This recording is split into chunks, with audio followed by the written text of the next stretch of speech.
네, 지금부터는 먼저 본격적으로 사물 인터넷 보안에 위협이 되는 사항들은 어떤 것들이 있는지 한번 꼼꼼히 살펴보도록 하겠습니다. 자, 우리가 일반적으로 사물 인터넷 환경을 악용해서 다양한 보안 위협 사례들이 발생할 수 있는데요. 뭐 해킹이라든지 아니면 인증받지 못한, 즉 권한이 없는 사람이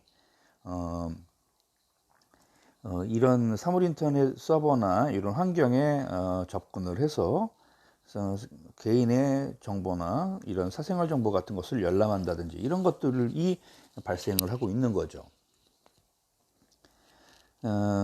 일반적으로 사물 인터넷에는 그 개인적인 데이터가 많이 유통되고 있어요. 그래서 이런 사물 인터넷 네트워크가 해킹을 당할 경우에 사생활 정보나 사생활의 침해 우려가 상당히 커지는 거죠. 이 네트워크를 해킹을 하면 아무래도 이제 대규모로 정보를 유출해 나갈 수가 있고요. 그 다음에 특정한 기관이나 사람을 감시하기 위한 감시용으로 악용될 가능성도 있습니다. 특히 홈 네트워크의 경우에는 사용자의 보안 인식이 그렇게 높지가 않죠. 그러니까 이제 왜냐면 가정 안에서 쓰는 네트워크라고 이렇게 생각하시기 때문에 그냥 뭐 잊고 사는 거죠. 뭐 보안이나 이런 의식이 전혀 없어요. 그러다 보니까 또 그 홈 네트워크 자체가 인프라라는 측면에서도 강력한 보안 어떤 툴이나 이런 것들을 적용을 하고 있지 않아요. 이래서 사물 인터넷 보안에는 그 문제가 발생할 수가 있는 겁니다. 이런 보안 침투 시 경제적 손실뿐만이 아니라 생명의 위협으로 이어질 가능성도 있죠. 뭐 헬스케어나 커넥티드 카, 만약에 자율주행차나 아니면 커넥티드 카가 해킹을 당했어요. 그러면 조종을 예를 들면 인공지능이나 컴퓨팅 그 소스에 의해서 자율적으로 하지 못하고 제3자에 의해서 강제로 조정된다 했을 경우에 상당한 위험 요소를 떠안게 되는 거죠. 그리고 이 가전기기이죠. 뭐 TV나 냉장고 같은 그런 그 가전기기들이 해킹을 당하면 어떤 보안 문제들이 발생할 우려가 높아집니다. 자, 사물 인터넷 구성 요소별로 어떠한 보안 위험 사항들이 있는지 살펴보면요. 디바이스하고 센서 부분에서는 일단 인가받지 않은 접근, 다시 말씀드리면 특정 디바이스나 서비스에 의해 특정 디바이스나 서비스에 불법적으로 무단으로 접근을 해서 그 디바이스나 서비스 안에 포함되어 있는 정보를 조작하거나 아니면 물리적인 손상을 입히는 그런 공격입니다. 못 쓰게 만드는 거죠. 그래서 이런 것들은 그 개별 디바이스에 대한 해킹을 이렇게 이제 하는 방식으로 진행되고요. 그 다음에 스파이 기능을 갖는 해킹 칩을 미리 설치하는 방법도 있습니다. 미리 준비되어 있는 해킹 칩을 내장해서 데이터를 이제 탈취하는 방법이죠. 이런 것들이 디바이스 및 센서 분야에서 보안 위험 요소가 되겠고요. 네트워크 쪽에서는 이제 데이터를 변조하거나 위조하고 서비스를 받지 못하도록 서비스 거부하는 도스나 디도스 공격을 하는 거죠. 또 서비스 분야에서는요, 비인가 어플리케이션 및 사용자에 의한 접근이 시도가 될 수 있죠. 외부 유출이 금지된 데이터가 유출되는 경우도 생길 수가 있겠고요. 그 다음에 이제 개인정보를 악용하고 그 개인의 사생활을 침해하는 이런 일들이 벌어질 수 있습니다. 자, 일반적으로 모든 분야에서 보안이라는 개념은 크게 세 가지 부분에서 균형적으로 유지가 되어야 합니다. 기밀성, 즉 보안을 잘 유지해야 된다는 부분하고, 그 다음에 기능성, 장비나 그 성능을 잘 해야 된다는 부분하고, 그 다음에 사용의 편리성, 이렇게 세 가지 축을 효율적으로 이렇게 균형을 맞췄을 때 그 비용이 아주 비교적 뭐라고 하죠? 가성비가 높은 그런 시스템으로 이렇게 만들어질 수 있는데요. 우리가 또 이제 우리가 네트워크의 보안에 침해를 위협을 받는다 하는 것은 앱으로부터 공격받는다 하는 개념으로 이렇게 생각을 할 수도 있죠. 그래서 이 공격이라는 것은 어떤 의도가 불순하죠. 악의적인 의도를 가지고 있는 사람이 그 시스템 안에 보호되어 있는 여러 가지 정보를 누출하거나 변조하거나 파괴하는 그런 행위를 우리가 이제 어택, 공격이라고 하는 겁니다. 그래서 이제 어떤 인터럽션 같은 그런 방해나 아니면 인터셉트, 가로채기죠. 그리고 이런 모디피케이션, 변조, 그 다음에 패브리케이션한 그런 위조, 네 가지 공격을 하는데요. 방해라는 그런 그 시도는 하드웨어나 소프트웨어, 데이터에 대해서 다 이것들을 대상으로 이루어질 수가 있고요.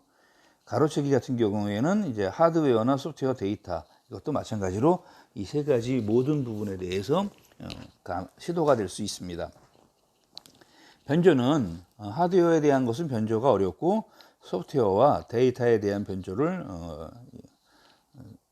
시도할 수 있죠. 그 다음에 위조는 데이터에 대해서 위조하는 겁니다.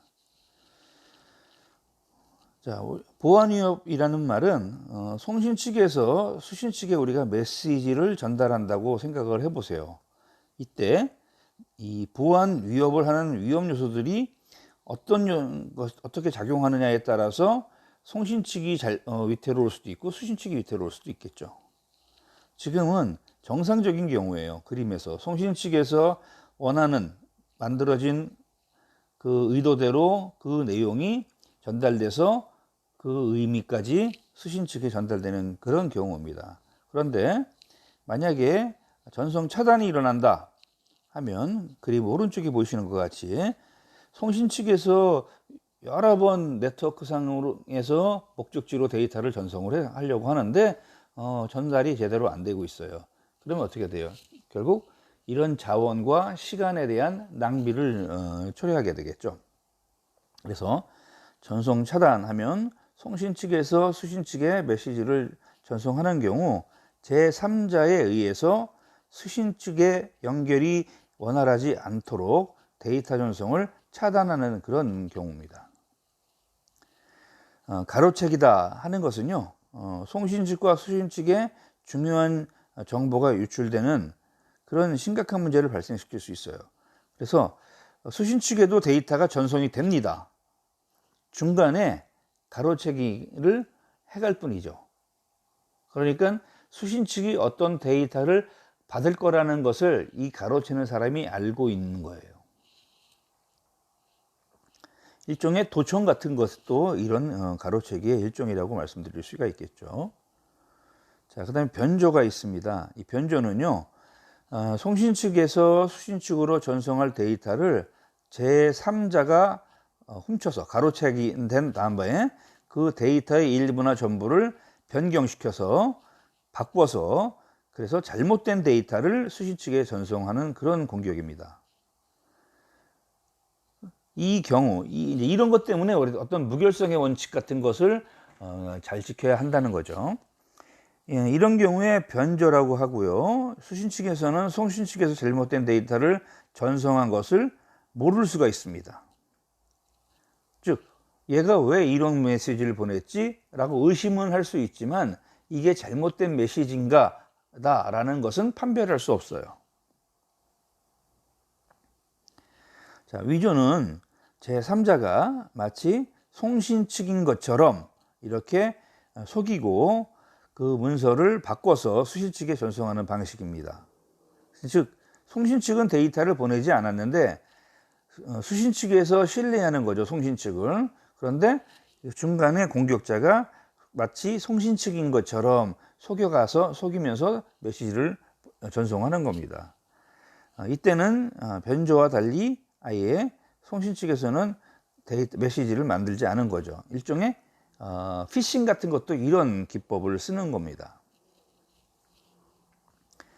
자, 앞에서 비인가 접근이라는 그런 그 용어가 나왔는데요. 이것은 원격으로 제어되는 그런 장치의 경우에 좀 더 비인가 접근에 취약한 특성을 나타내고 있습니다.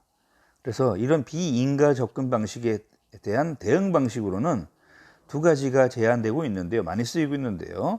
역할을 기반으로 하는 접근 제어와 속성을 기반으로 하는 접근 제어, 이렇게 두 가지 방식으로 비인가 접근에 대해서 대응을 합니다. 먼저 역할 기반, 즉 롤 베이스드 액세스 컨트롤 같은 경우에는요, 접근 대상에 대한 역할이 있는 사용자한테만 접근 허가를 하는 겁니다. 그 역할에 대해 접근 권한과 제한이 미리 정의되어 있어요. 그래서 일반적으로 많이 사용되는 보안 접근 방식은 이 역할 기반 제어 방식입니다. 속성을 기반으로 한 접근 제어 방식은요, 시스템의 구성 요소들과 사용자에게 속성을 미리 부여해서 정해진 규칙에 따라서 알맞은 사용자 또는 사물 이런 속성 조합에만 접근을 허용하는 방식입니다. 그러니까 등록된 사람이나 등록된 사물에게만 접근할 수 있도록 해주는 방식이죠. 그래서 사용자의 속성은 직책이나 부서, 그 다음에 IP 어드레스 이런 걸 가지고 속성을 주고 있고요. 그 다음에 사물의 경우에는 이게 예를 들면 냉장고인지 TV인지, 그 다음에 삼성 제품인지 LG 제품인지 이런 제조자, 그 다음에 파손 가능성 이런 것들로 이 사물에 대한 속성을 구분해서 이것들을 기반으로 접근을 할 수 있도록 해주는 겁니다. 자, 그 다음에 앞에서 서비스 거부 공격이라고 하는 도스 공격에 대해서 말씀을 드렸죠. 도스는 한 대의 컴퓨터로 한 대의 서버를 집중해서 공격하는 방식이라고 하면, 디도스는 여러 대의 그 좀비 PC를 이용해서 특정한 서버를 공격하는 그런 방식입니다. 그래서 이 좀비 PC들은 분산되어 있어요. 그러니까 이 서버 측에서 보면 실 사용자인 것처럼 이렇게 보여지겠죠. 그래서 이 도스라는 것은 Denial of Service라는 것의 약자인데요. 대규모의 서비스 연결 요청을 공격 대상자가 이 봇을 이용해서 본넷이죠. 본넷을 이용해 가지고 특정한 서버를 공격을 할 수 있도록 하는 겁니다. 그래서 대규모의 서비스 연결 요청을 보내서 서비스의 요청 처리에 대응할 수 있는 자원들을 고갈시켜 버려요. 그래서 정말 필요로 하는 서비스 이용자에게는 그 혜택이 돌아갈 수 없게끔 하는 겁니다. 그림에 보이시는 이런 그 기법을 보통 쓰고 있죠.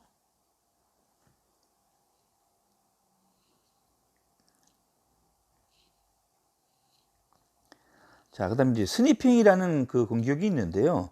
이거는 이제 네트워크상에서 다른 컴퓨터들의 패킷 교환을 도청하는 행위입니다. 그림에 보이시는 것처럼 이제 A 송신 측과 수신 측이 데이터를 보내는데 중간에 해커가 이제 몰래 엿듣고 있는 거죠. 그래서 이제 스니핑을 할 수 있는 그런 도구를 우리가 스니퍼라고 하고요. 스니퍼를 설치하는 과정은 일반 전화 도청하는 것과 마찬가지로 물리적인 회선에다가 별도의 회선을 접속시켜서 그래서 몰래 감청을 하는 겁니다. 자, 피싱이라는 것도 아까 잠깐 말씀을 드렸는데요. 메시지 내부에 위조된 링크나 첨부 파일을 이용을 해서 그 개인 정보를 얻어내는 그런 행위죠. 대한민국에서는 그 보통 금전적인 이득을 취하기 위해서 피싱을 많이 피싱이라는 범죄를 저지르는 경우가 많아요. 그죠? 얼마 전에 N번방 사건을 일으킨 그 주범도 경찰에서 이 피싱과 관련된 사범을 신고를 해서 공익신고자로 표창까지 받았던 그런 사례가 있죠. 그러니까 이 연관돼서 피싱하니까 그 생각이 나네요. 수신자가 신뢰할 만한 그런 주체나 인물로부터 온 메시지인 것처럼 위장을 해서 이건 믿어도 되니까 뭐 이렇게 입금을 시키라든지 아니면 클릭을 하라든지 해서 개인정보나 아니면 뭐 이런 금전을 편익을 취득하는 그런 방식입니다. 자, 다음에는 자, 이런 위험 요소, 선물 인터넷 위험 요소들이 이제 어떤 것들이 있는 건지는 대략적으로 파악이 됐어요. 그러니까 이제 어떻게 보완을 할 것인가 하는 보완 기술을 한번 살펴보도록 하겠습니다. 먼저 이제 디바이스 인증 및 식별 기술이 있는데요. 악의적으로 동작하는 그런 디바이스로 인한 피해를 방지할 수 있는 그런 기술이죠. 그래서 디바이스에 대해서 인증하거나 식별하는 절차를 사전에 미리 수행을 하고 그래서 그 디바이스의 악의적인 기능을 으로 동작을 하지 못하도록 미리 예방하는 겁니다. 몇 가지 방식이 있는데 먼저 아이디 비밀번호 방식이 있어요. 여러분은 이건 익숙하죠? 많이 사용하고 계십니다. 그죠? 그래서 이것은 이제 그 아이디라고 하는 별도의 그 식별 번호와 비밀번호와 그다음에 패스워드를 이용해서 하는 겁니다. 단순화해서 사용이 아주 편하죠. 그리고 이제 아이디 비밀번호를 관리하기를 잘 못할 경우에는 이게 이제 상대적으로 보안성이 좀 떨어지는 그런 방식입니다. 그래서 보통 한 3개월에 한 번씩 그 패스워드를 비밀번호를 변경하도록 이렇게 하고 있죠. 그리고 이제 비밀번호를 만들 때도 패스워드를 만들 때도 단순한 뭐 주민등록번호라든지 아니면 전화번호 이런 것들을 사용하지 않고 또 연속된 숫자를 사용하지 않고 비밀번호를 생성시키는 그런 규칙들을 좀 까다롭게 적용을 시키고 있죠. 자, 인증서 방식이 있어요. 이것은 이제 아까 앞에서 설명드렸던 아이디 패스워드 방식보다는 좀 더 강력한 인증이 가능합니다. 그래서 인증서라는 것을 통해서 그 인증서를 갖고 있는 사용자만 디바이스에 접근할 수 있도록 하는 방식이에요. 그러면 이 인증서는 공인받는 공신력 있는 제3의 기관으로부터 발급을 받습니다. 그리고 그것을 원하는 서비스를 제공해주는 그런 사이트에 미리 등록을 해놓죠. 그래서 이 인증서는 굉장히 복잡한 알고리즘 또는 암호 처리 동작으로 작동을 하기 때문에 처음 아주 그 자원이 제한적인 컴퓨팅 능력이 좀 부족한 이런 디바이스에서는 사용이 어려울 수 있습니다. 자, 그렇다면 사물 인터넷 디바이스에서 사용할 수 있는 그 보안 수단, 보안 알고리즘은 어떤 것이 있는지 한번 살펴볼게요. 보통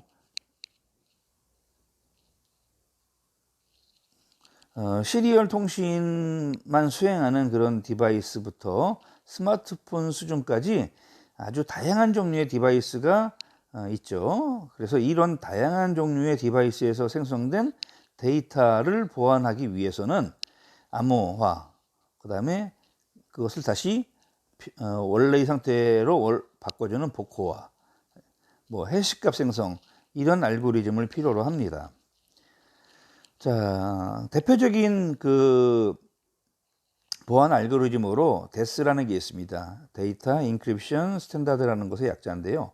1975년에 그 미국의 정책 연구 과제로 이렇게 이제 해서 IBM에서 개발을 했고요.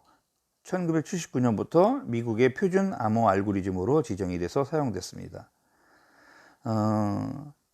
대칭키를 기반으로 하는 알고리즘인데요. 대칭키라는 것은 뭐냐면 암호를 만들 때 사용하는 그런 번호, 그 키값과 그 암호를 풀 때 사용하는 키값이 같다는 겁니다. 그래서 그리고 이 데스에서는 키의 길이를 56비트로 이렇게 이제 제한을 했어요. 56비트 키를 갖다 보니까 요즘 성능 좋은 컴퓨터는 이 56비트 키를 풀어버려요. 그래서 이 데스는 이제 지금에는 처음에 79년도에만 해도 아주 효율적인 암호 수단이었지만 이제는 컴퓨터의 컴퓨팅 능력이 아주 좋아졌기 때문에 데스는 이제 아주 뭐 낮은 수준의 그런 암호 기술이 되겠습니다. 자, 그 다음에 이걸 좀 더 개선한 Advanced Encryption Standard라고 하는 AES가 있어요. 이것은 이제 대칭키 방식을 사용을 하는데 키의 길이가 128비트, 192비트, 256비트 이렇게 상당히 키의 길이가 길어졌습니다. 그래서 우리가 요즘 사용하는 무선 통신 방식인 와이파이나 블루투스에서도 이 AES를 표준으로 채택해서 사용을 합니다. 대칭키 알고리즘의 특징으로 인해서 보안성이 떨어져요. 즉 뭐냐면 왜 그래요? 키가 암호를 만들 때 사용한 키와 암호를 풀 때 사용하는 키가 같기 때문에 둘 중에 하나를 해커가 얻어내면 그것을 이제 도용할 수가 있게 되는 거죠. 그러면 일반적인 대칭키 암호 방식의 그 개념을 나타내는 그런 그 그림입니다. 그래서 우리가 제일 왼쪽에 있는 플레인 텍스트를 우리가 평문이라고 하고요.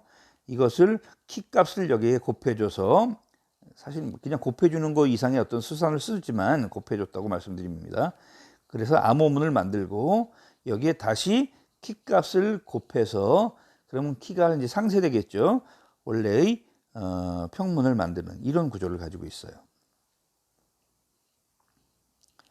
자, 그 다음에 이제 RSA라는 알고리즘이 있는데요. 이것은 이제 사람 이름의 첫 글자를 따온 겁니다. 리베스트, 그 다음에 샬믹, 그 다음에 아디만이라고 하는 그 세 사람이 그 비대칭키 방식으로 암호 알고리즘을 만들었습니다.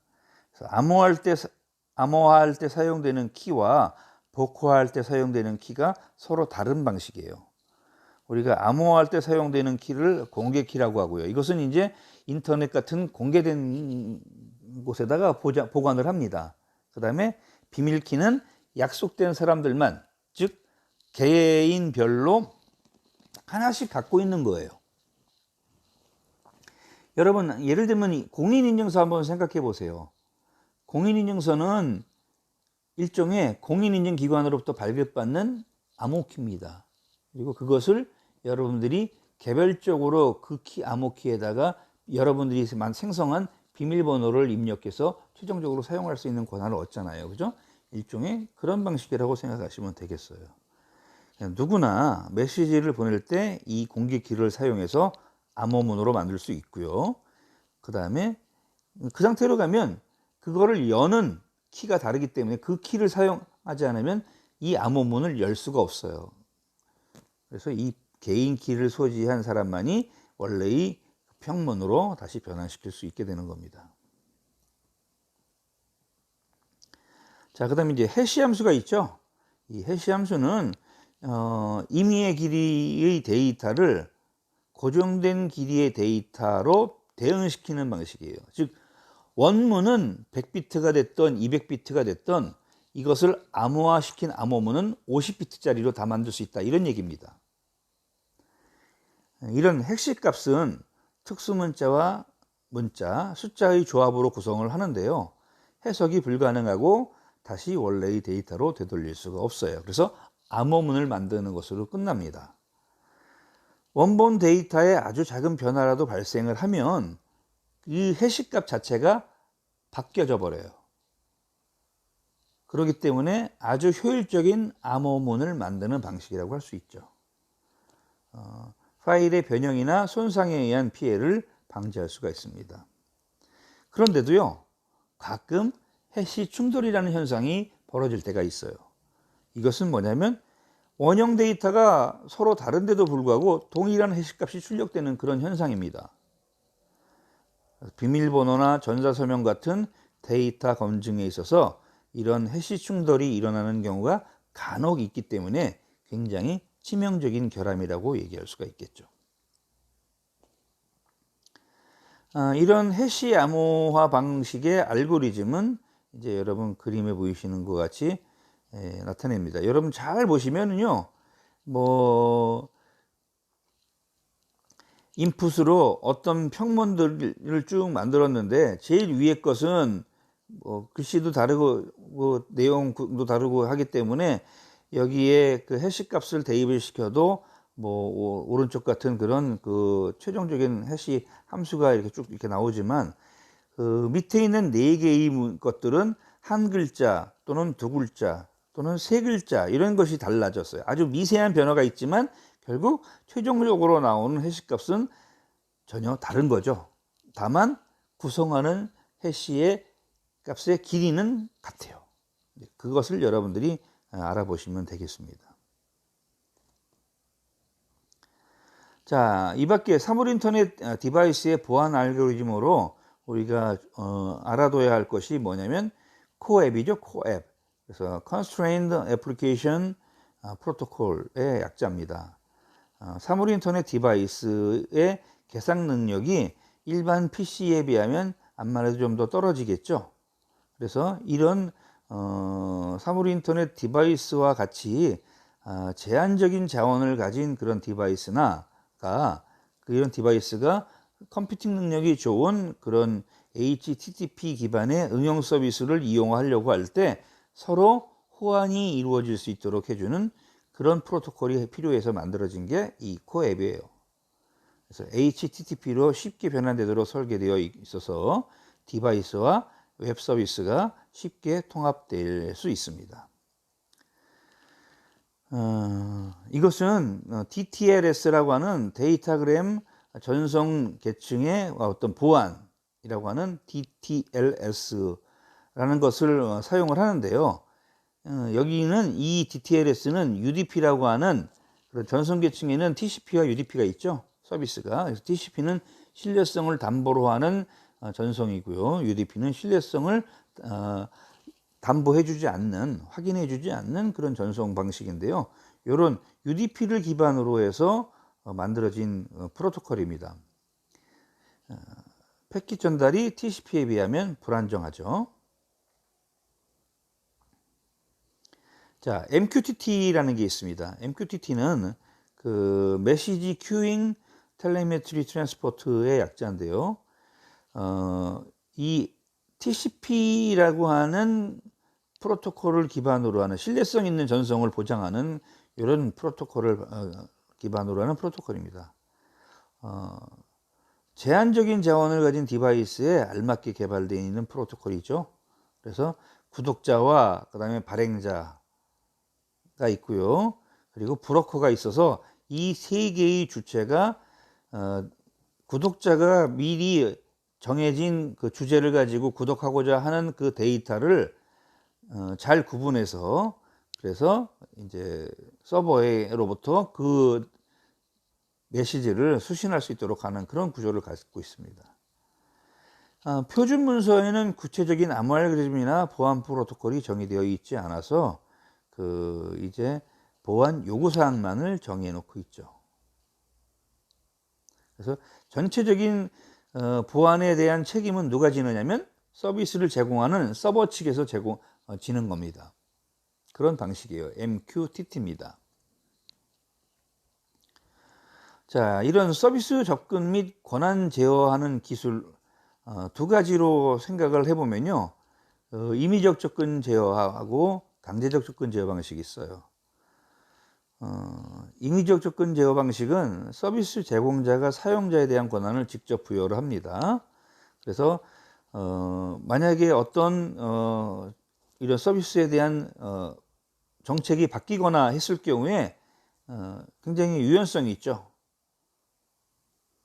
그래서 그러나 서비스 제공자의 실수가 있거나 아니면 서비스 제공자가 고의로 어떤 보안상의 문제를 일으킨다고 했을 경우에는 큰 문제로 이렇게 비화될 수가 있겠죠.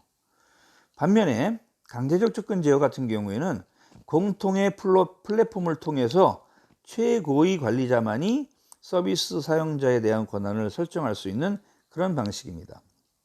아주 고정적인 정책을 따르기 때문에 유연성이 부족해요. 정책 변경이나 구현에 있어서 이런 유연성은 떨어지지만 대신 안정적으로 서비스를 제공할 수가 있습니다. 통상적으로 이런 강제적 접근 제어를 할 때는 앞에서 언급했던 역할 기반 접근 제어 방식과 속성 기반 접근 제어 방식을 연동시켜서 함께 적용을 합니다. 자, 기타 개별적인 사용자 식별 기술로는 어펜드라는 게 있는데요. 모든 사용자들의 아이디를 URL 혹은 XRI로 부여를 하고 그 주소를 통해서 어떤 서버에서나 쉽게 인증할 수 있도록 해주는 기술이에요. 이런 프로토콜을 지원할 수 있는 서버가 있다면 다 그 서버에서는 인증이 가능한 거죠. 오펜드 기술이 좋은 것은 사이트에 처음 방문할 때 새롭게 계정을 만들지 않아도 기존에 사용자가 갖고 있던 아이디를 재활용해서 이렇게 사용할 수 있기 때문에 별도의 관리가 필요 없다는 그런 장점을 가지고 있습니다. 자, 이렇게 해서 사물인터넷 보안 기술에 대한 그런 설명을 해드렸어요. 여러분, 이런 사물인터넷은 전체적인 어떤 가치 사슬 측면에서 항상 보안에 신경을 쓰고 관심을 가져야 한다고 말씀드렸었죠. 그래서 우리가 암만 그 성벽을 높게 쌓고 두껍게 쌓아도 공격자들은 그 빈틈을 항상 찾아나게 돼 있습니다. 그런 점을 여러분들이 유의하시고 이 보안 쪽에 대한 것은 뭐 네트워크 보안이든 시스템 보안이든 아니면 어플리케이션 보안이든 유사한 맥락들이 있고 서로 연결되어 있는 부분들이 많아요. 그래서 이쪽에는 공부를 좀 많이 하셔야 될 부분입니다. 자, 이상으로 강의를 마치겠습니다. 여러분 수고하셨습니다.